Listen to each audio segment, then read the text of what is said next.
한 주간 여러 가지 글을 읽다가 한 기업에 대한 이야기를 읽게 되었습니다.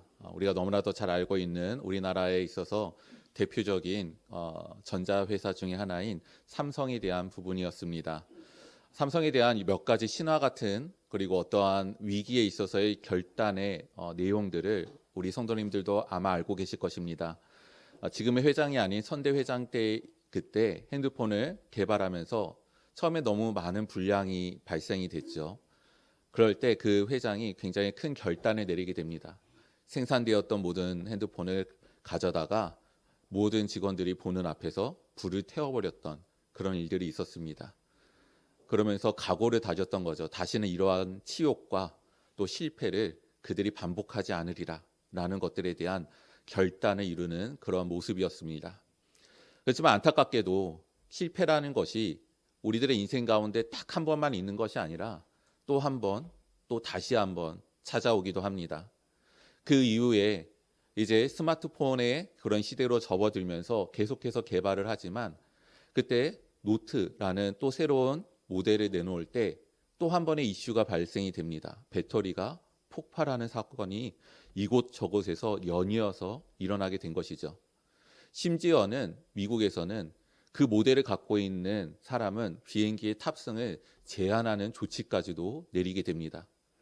이때도 회사가 결단을 내리죠. 모든 물량들을 더 이상 판매하지 않고 전수 다 폐기한 것을 또 진행을 합니다. 그 다음에 이제는 그들이 스마트폰에서 그렇게 패배감이 짙어지고 실패의 연습 가운데 어떻게 다시 한번 우리가 회복할 수 있을까라는 고민 가운데 이제는 남들이 시도하지 않은 것을 해보자라고 하면서 핸드폰을 접는 폴드의 형식으로 진행하는 것을 또 추진합니다. 근데 우리 성도님들 혹시 기억하십니까? 처음에 그것이 이제 시판되었을 때 많은 조롱거리가 되었었습니다. 접고 펴는 그 경칩과 같은 힌지 부분에 이물질들이 끼어들면 망가지기도 쉽고 고가의 제품임에도 불구하고 내구성이 굉장히 좋지 않았던 것이죠. 심지어는 미국의 한 여기자는 그 핸드폰 사이에다가 소세지를 끼워놓고 핫도그나 더 접어라 이런 식으로 비아냥거리면서 굉장히 모욕감을 줬던 사건이 있었습니다. 처음에 사람들이 주름이 많다, 너무 약하다, 너무 고가다, 그런데 너무나도 쉽게 망가진다라고 하면서 이거는 실패작이다. 그렇게 생각을 했습니다. 하지만 이제는 그 누구도 넘볼 수 없는 기술력을 가지고 이후에 다른 회사들이 그것을 또 틈하고 또 해보려고 해도 차이가 벌어진 기술력과 그들만의 갖고 있는 그러한 제품의 고성능 때문에 시도를 하지 못하는 그런 모습들을 보게 됩니다. 근데 처음에 생각을 해봤습니다. 이 핸드폰을 접어보겠다. 그 생각을 과연 누가 먼저 했을까? 그리고 그 이야기를 꺼내고 사업의 계획안으로 연구의 기획서로 내놓을 때 그 마음에 얼마나 확신을 가지고 있었을까? 물론 그 연구소 안에는 여러 가지 그 제품들에 대한 준비 과정들이 이미 있었습니다. 뭐 접는 디스플레이라던가 여러 가지 부분들에 대한 아이디어와 기술력이 있었지만 문제는 아이디어만 있다고 그 회사의 좋은 제품이 되지는 않습니다. 결국에는 그것을 내놓았을 때 소비자들이 이것을 사용하겠다, 선택을 하겠다라는 확신까지도 있어야 되는 것이죠. 이 모든 것들을 다 추산하고 계획서에 담아서 회사에 제출하게 되는 것입니다. 그래야지 그 설득을 할 수 있고 설득 가운데 이제 그 연구비를 타낼 수 있는 것이죠. 그리고 그것을 위한 기계도 구입하고 또 조직을 만들고 인력을 투입하고 시간을 쏟게 되는 것입니다. 그렇게 그곳에 집중하는 만큼 다른 것들에 대한 개발과 진행하는 것들은 놓을 수밖에 없는 것. 그렇기 때문에 이것을 선택할 수밖에 없는 그 이유, 그것을 설득할 수 있는 그 근거는 어디에 있는가? 과연 그 확신은 어디서 오는가라는 것들에 대해서 생각을 해봤습니다. 하지만 결국에는 그들이 실패를 거듭하고 조롱이 되고 또 그것에 대해서 또 패배감이 또 짙어져도 결국에는 끊임없는 도전 가운데 이제는 어느 정도 인정을 받으면서 선택이 되어지고 독보적인 기술력으로서 인정받게 되는 모습들을 우리가 보게 됩니다. 그것을 이루기 위해 얼마나 많은 연구원들이 노력하고 열정을 쏟았을까?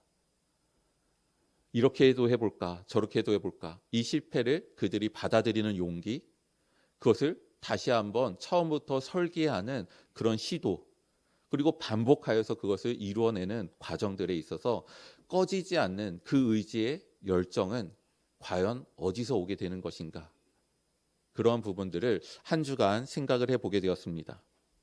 그 열정에 대해서 생각을 해보다가 우리가 지난주, 지지난주 나누었던 베드로의 말씀 가운데 이 물 위를 걸으시던 예수님과 그 예수님을 보고 나도 물 위를 걷게 하소서라고 하며 그 물로 뛰어들었던 그 베드로의 이야기가 다시 한번 생각이 나며 그가 그 배에서 발을 내딛게 한 그 믿음의 확신과 그 확신에 따른 열정은 과연 어디로부터 오게 되었는가라는 것에 대해서 생각을 해보게 되었습니다. 오늘 우리가 그 말씀을 같이 나누고자 합니다. 베드로가 갖고 있었던 그 확신은, 그리고 그 확신을 넘어서서 그 열정은 과연 그가 어떻게 가졌으며 우리도 또한 그것을 가질 수 있는가? 우리들의 삶들은 그 믿음 가운데 살아간다라고 했을 때 과연 어떠한 삶이 되어야 되는가라는 것들을 함께 말씀 가운데 나누고 싶습니다. 먼저 베드로라는 그 인물을 살펴보고자 합니다. 우리가 베드로 하면은 너무나도 선명한 모습들이 있습니다. 그는 어부 출신입니다. 직업에 대한 귀천을 말씀드리는 것이 아니라 율법에 정통한 사람은 아니었다라고 할 수 있는 것이죠. 물론 기본적으로 그들이 듣고 훈련되어지는 부분들이 있어서 우리보다는 율법을 더 잘 알고 습득되어 있고 또 그에 대해서 지켰을 것입니다. 하지만 소위 말하는 율법 교사와 같은 부분들과는 달랐을 것이죠. 그리고 그는 그 말씀의 여러 곳들을 보게 되면 굉장히 행동이 먼저 뻗쳐나가는 부분들을 많이 보게 됩니다. 그가 뒷일을 생각하고 일들을 이룬 것인가, 말을 한 것인가 여길 정도로, 아니면 좀 한번 생각을 하고 좀 하지라고 안타까이 여길 만큼 그가 먼저 굉장히 행동적으로 응답하고 이루어가는, 추진하는 모습들을 또한 보게 됩니다. 그러니 그만큼 실수도 많았던 것을 또한 보게 되죠. 오늘 말씀에서도 보면 믿음으로 호기롭게 물 위를 걷겠다 시작하지만, 그래서 몇 발자국 걷긴 하지만 물에 빠지는 모습을 우리가 알고 있습니다. 또 성경의 어떤 부분들은 예수님께서 영광스러운 모습으로 변화되었을 때 우리가 이곳에다가 초막 3개를 짓고 계속 살고 싶습니다라고 했다가 또 이제 하늘에서 꾸짖음을 받게 되죠. 그 외에도 예수님께서 내가 나를 오늘 닭 울기 전에 3번 부인하리라. 아닙니다. 이렇게 얘기했지만 역시 그는 그 예수님의 말씀처럼 예수님을 부인하게 됩니다. 그러한 모습들을 볼 때 참 말과 행동은 분명하고 확실하고 앞서 나아가는 사람이지만 그만큼 실수도 많고 깊지 않고 성숙되지 않았다. 우리가 그렇게 여겨지는 사람이 베드로, 이렇게 느껴집니다. 하지만 성경의 내용들을 보면은 또 이면의 모습을 바라볼 수 있는 그런 모습들이 있게 됩니다. 오늘 이제 말씀을 준비하면서 베드로를 살펴보면서 오늘 말씀에 이르기까지 오병이어 사건, 그 다음에 이루어지는 물 위를 걸으시는 예수님의 사건까지 마태복음, 마가복음, 누가복음, 요한복음을 걸쳐서 한번 베드로가 어떻게 등장하고 어떻게 기록되었는지를 여러 모양으로 살펴보았습니다. 근데 의아스러운 거는 생각보다 이 오병이어와 물 위를 걸으시는 오늘의 본문, 이 시점에 이르기까지 많은 부분이 기록이 되어 있지 않습니다. 베드로에 대해서 굉장히 몇 가지 제한된 내용으로만 나타나 있다라는 것을 보게 되었습니다. 첫 번째로 볼 수 있는 부분은 예수님께서 그를 제자로 부르시는 사건이었습니다. 어떤 성경에서는 굉장히 간략하게 나와 있습니다. 나를 따라오너라 했을 때 그가 응답하여 모든 것을 버려두고 예수님을 쫓아갔다라고 기록이 되어 있죠. 하지만 누가복음 5장에서는 좀 더 자세한 사건으로도 있습니다. 그가 밤새도록 물고기를 잡으려고 했으나 잡지 못하고 허탈함 가운데 돌아오게 되죠. 그물을 정리하고 있는데 예수님께서 다시 한번 그물을 내려라라고 말씀을 하십니다. 그가 내가 그 말씀을 의지하여 그물을 내립니다라고 했을 때 너무나도 많은 물고기가 잡히게 됩니다.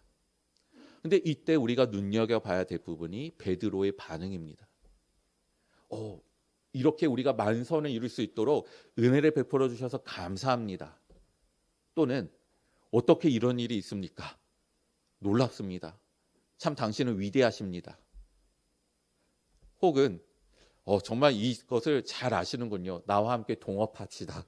뭐 이렇게 할 수도 있었을 텐데 그러한 모든 것들이 해당되지 않고 그가 한 행동이 무엇이었죠? 예수님 앞에 엎드리면서 나를 떠나소서 나는 죄인입니다. 라는 갑작스러운 신앙의 고백을 그가 하게 됩니다. 또 이제 성경을 이제 지나쳐 봐서 물 위를 걷기를 원하는 부분, 이 사건 이후에 어떤 모습이 있냐면 예수님의 권위에 대한 부딪힘이 있습니다. 누가복음에서도 동일하게 예수님의 권위에 대한 사람들의 부딪힘이 있었어요. 그 다음에 예수님께서 제자들에게 물어보십니다. 사람들이 나를 누구라고 하느냐? 대개는 모세라고 합니다. 엘리야라고 합니다. 예수님께서 다시 물어보시죠. 그러면 너희는 나를 누구라 하느냐? 이때 대답을 한 사람이 또한 베드로입니다. 주는 그리스도시요 살아계신 하나님의 아들입니다. 정말 놀라운 고백을 그가 하게 되죠. 요한복음에서는 좀 다른 고백도 기록이 되어 있습니다. 똑같이 오병이어 사건이 일어난 후에 예수님께서 그 이야기를 사람들에게 다시 한번 끄집어내십니다. 너희들이 나를 쫓아온 것은 내 말씀 때문에 내가 누구인지 알아서가 아니라 너희들이 그 양식을 먹고 배불렀기 때문에 왔다. 너희들이 육신을 위해서 살 것이 아니라 너희들이 영생을 위하여서 살아야 된다. 어떻게 살 수 있습니까? 하늘로부터 온 떡, 바로 나의 살을 먹어야 된다라는 예수님의 말씀이 있었습니다. 이것이 그들의 마음에 부딪히기 시작했어요. 그래서 오병이어 사건 이후에는 예수님을 임금으로 삼으려고 했었던 수많은 사람들이 있었는데 이 말씀 이후에는 어떻게 됩니까? 사람들이 예수님을 떠나기 시작을 했어요. 그때 또 예수님께서 제자들에게 물어보십니다. 너희도 나를 떠나려 하느냐? 근데 이때 또 대답을 한 사람이 바로 베드로입니다. 주여, 영생의 말씀이 여기 있사온데 우리가 어디로 가오리까? 우리가 주는 그리스도이신 것을 알고 있습니다. 베드로는 너무나도 선명하고 분명하고 아름다운 믿음의 고백을 순간마다 이루어오게 되는 그것을 말씀 가운데 보게 됩니다. 그는 어떻게 보면은 행동과 말이 앞서서 참 미숙하다. 그가 조금 신중했으면 좋겠다. 그가 단점이 그의 장점을 좀 많이 가리운다라는 안타까운 평가로도 들려지기도 합니다. 하지만 그러한 오늘 잠시 살펴본 말씀들로 보게 되면 베드로는 그 누구보다도 영적인 통찰력을 가지고 있었던 사람입니다. 물고기가 수많이 잡힌 것에서 자신의 죄를 고백하며 그리스도가 누구신지를 그가 고백하는 모습이 나와 있습니다. 많은 사람들에게 질문하고 제자들에게 질문했을 때 그는 그 동일한 사건에서 주는 그리스도시요 살아계신 하나님의 아들입니다라는 신앙 고백과 내가 그 영생의 말씀이 여기 있으니 내가 떠나지 않습니다라는 신앙적인 결단, 그 고백도 그가 하게 됩니다. 그는 통찰력이 있었던 사람입니다. 그러한 사람이었기에 어떻게 보면 오늘 말씀에서 주님은 나로 하여금 그 무리를 걷게 하실 능력이 있으신 그러한 분이시다. 확신이 있었고 믿음이 있어서 나로 그 무리를 걸어 가게 하옵소서라고 하는 간구도 있었을지도 모릅니다. 그리고 그 믿음 때문에 몇 발자국이라도 걸었을지도 모릅니다. 우리가 어떻게 생각해 보면 그는 그럴 만한 사람이야. 영적인 통찰력을 갖고 있는 사람이야. 우리랑은 조금은 다른 사람이야 라고 여겨질 수 있습니다.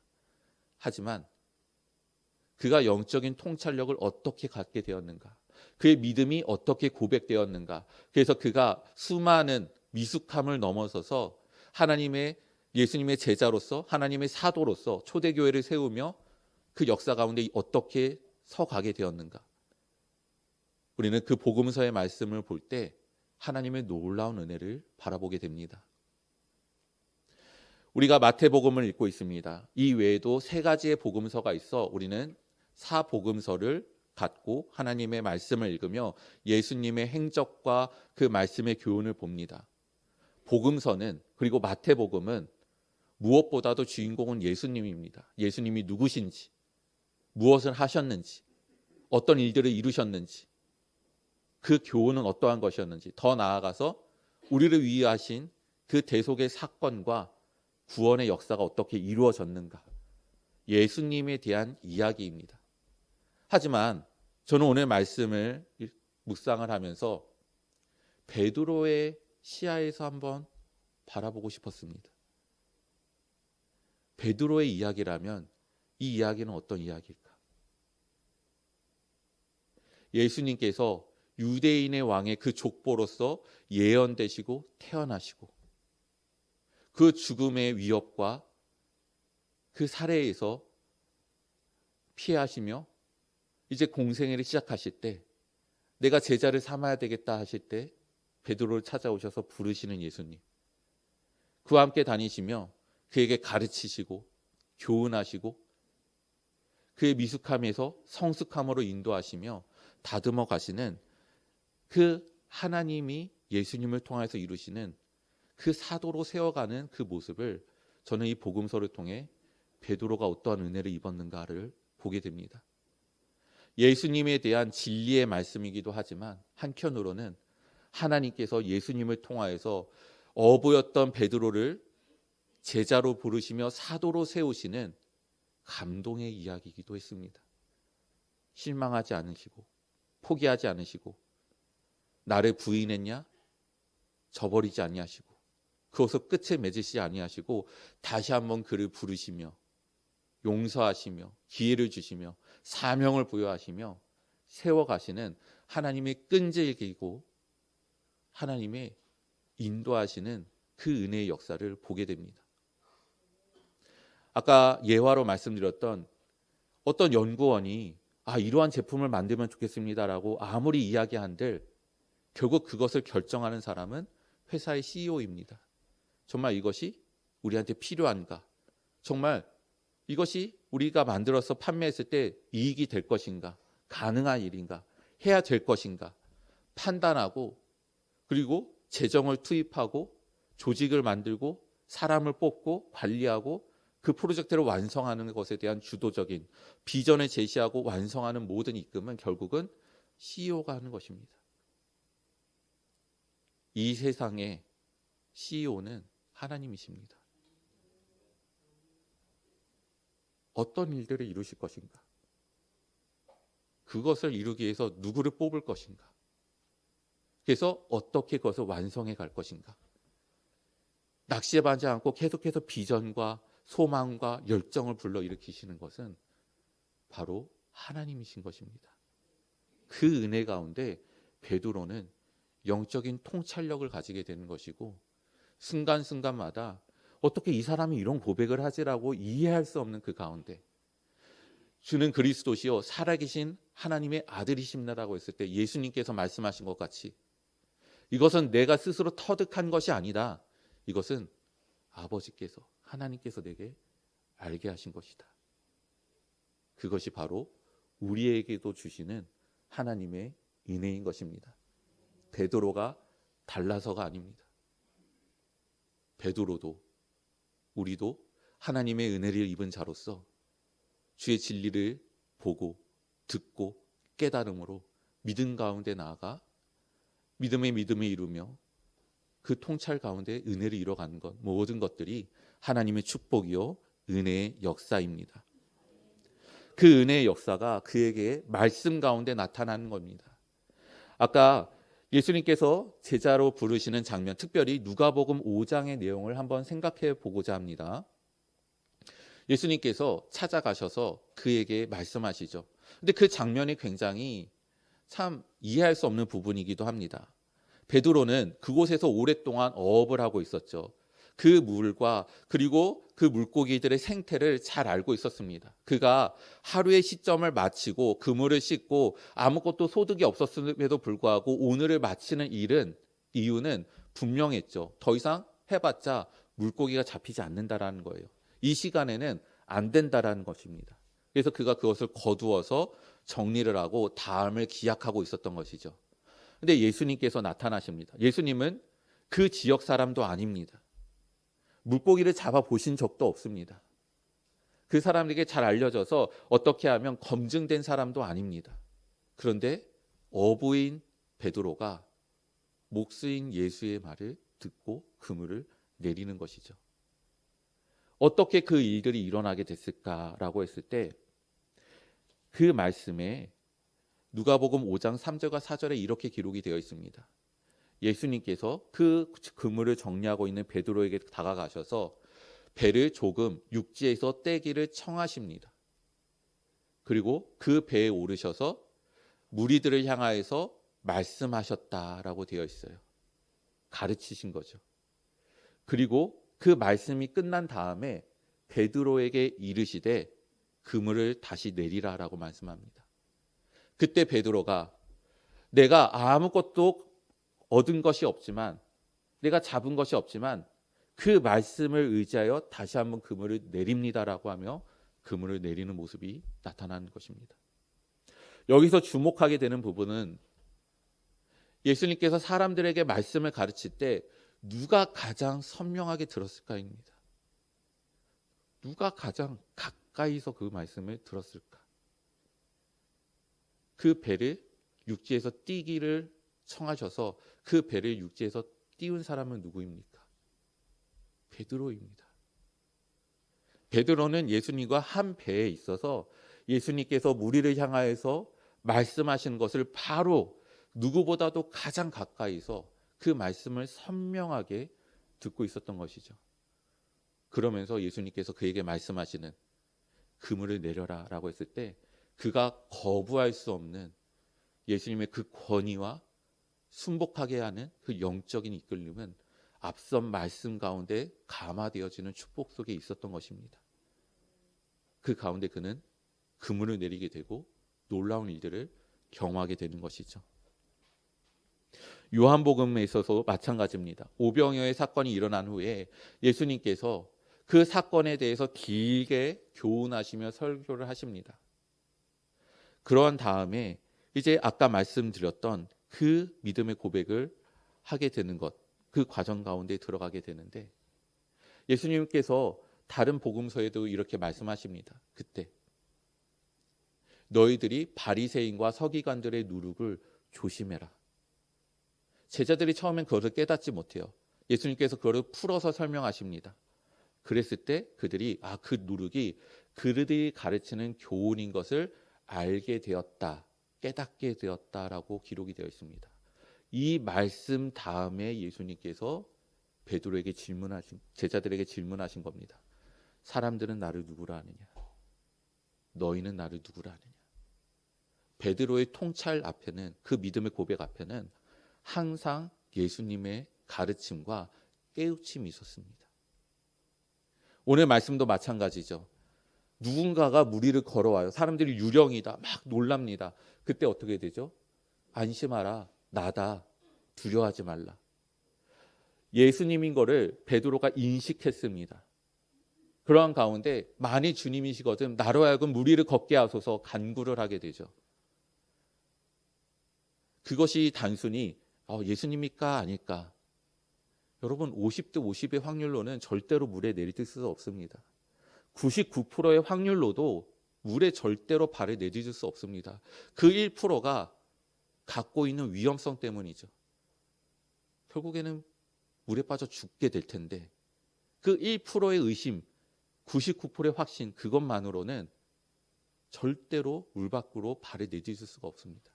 만일 주님이시거든이라는 것은 도박을 하는 언어가 아니라 내가 주님이신 것을 알고 있습니다.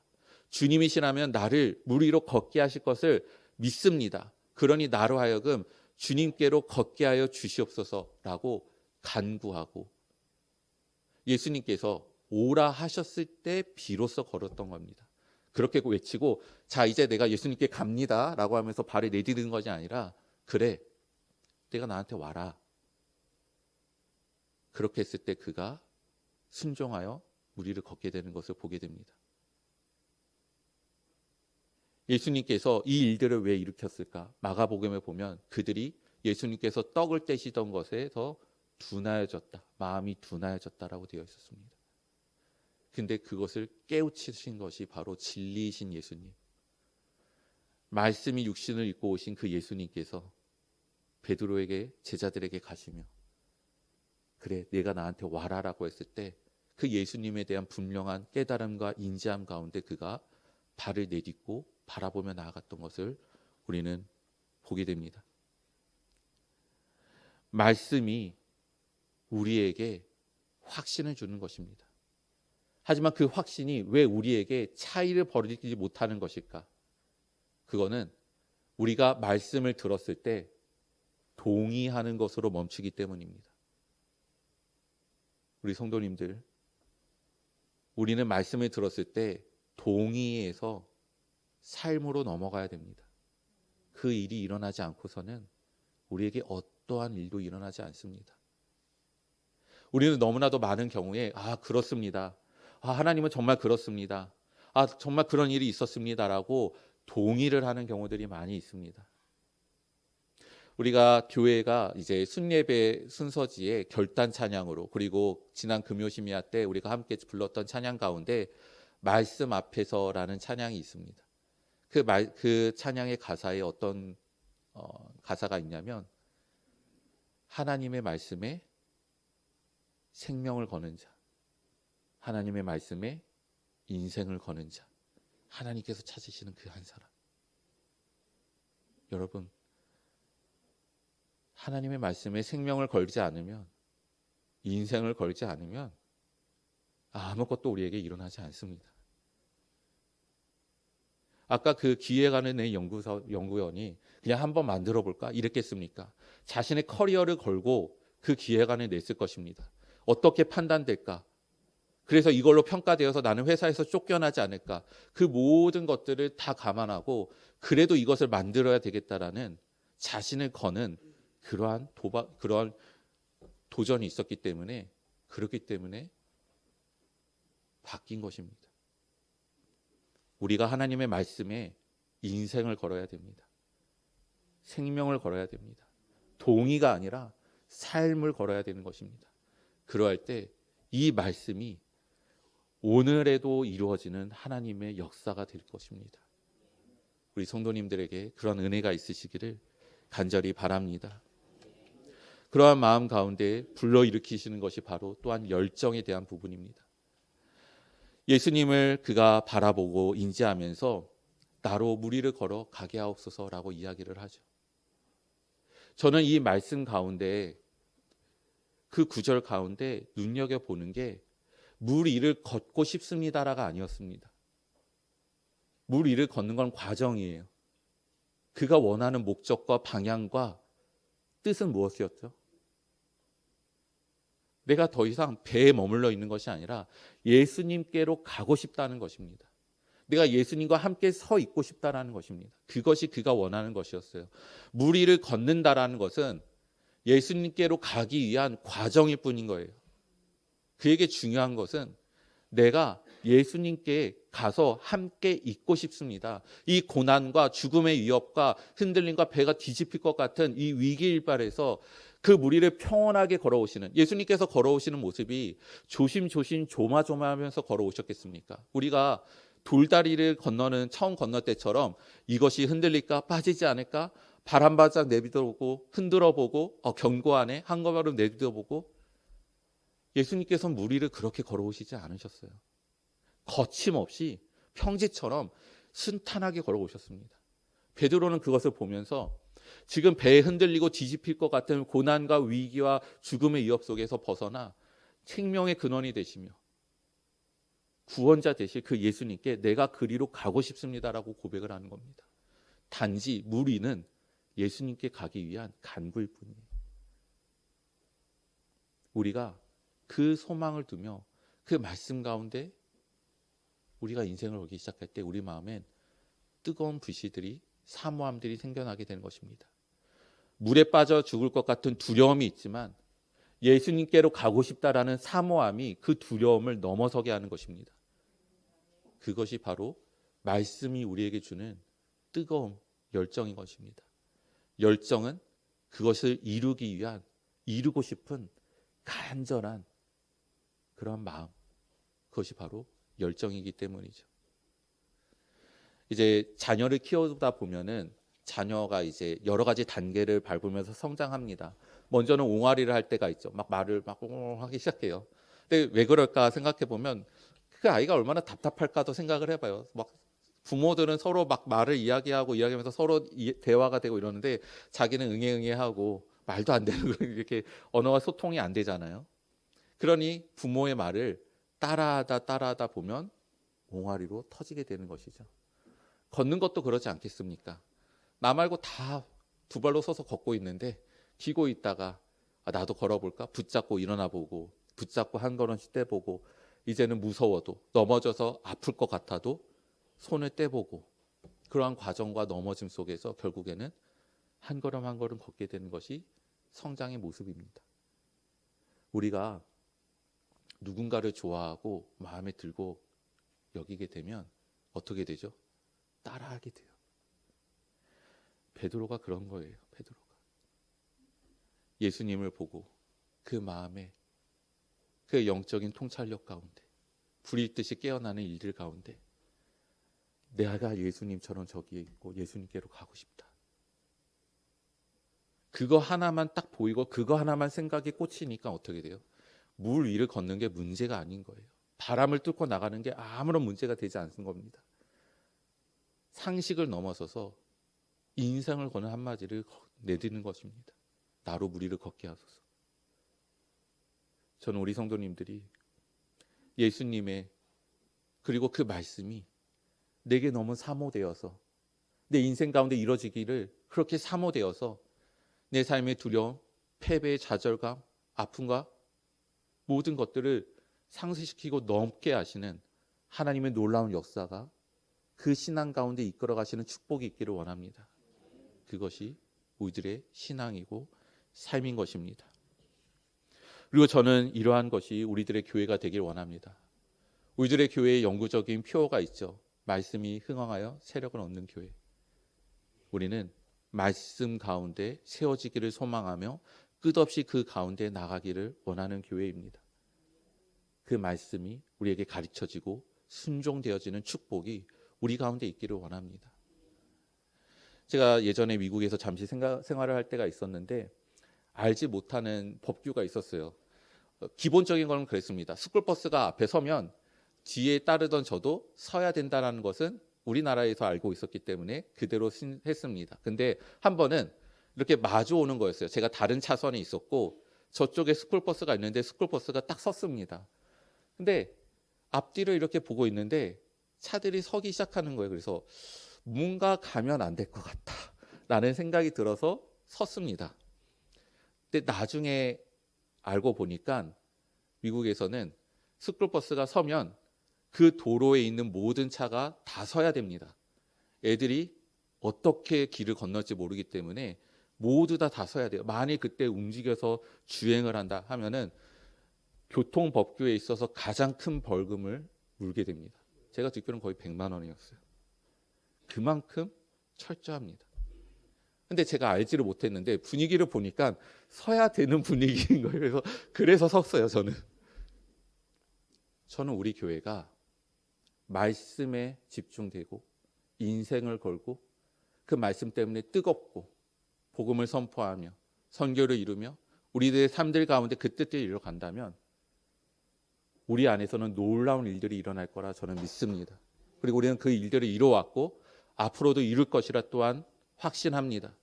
그렇기 때문에 저는 이 교회에 대한 사랑과 열정이 있습니다. 우리 성도님들도 그러하리라 믿습니다. 그 누구라도 우리 교회에 왔을 때 이곳은 정말 말씀으로 승부하는구나. 말씀이 지금도 역사에서 그것을 붙잡고 그 인생을 걸며 그 말씀이 어떻게 이루어지는가 그 삶으로 자아내고자 이뤄가고자 애쓰고 발버둥 치는구나. 그것이 우리들에게 선포되어지며 분명하게 세워져 그것이 우리들의 신앙의 바탕이 되고 뜻이 되어 누구라도 그렇게 세워지는 주의 축복의 교회가 되기를 간절히 바랍니다. 우리 함께 기도하겠습니다.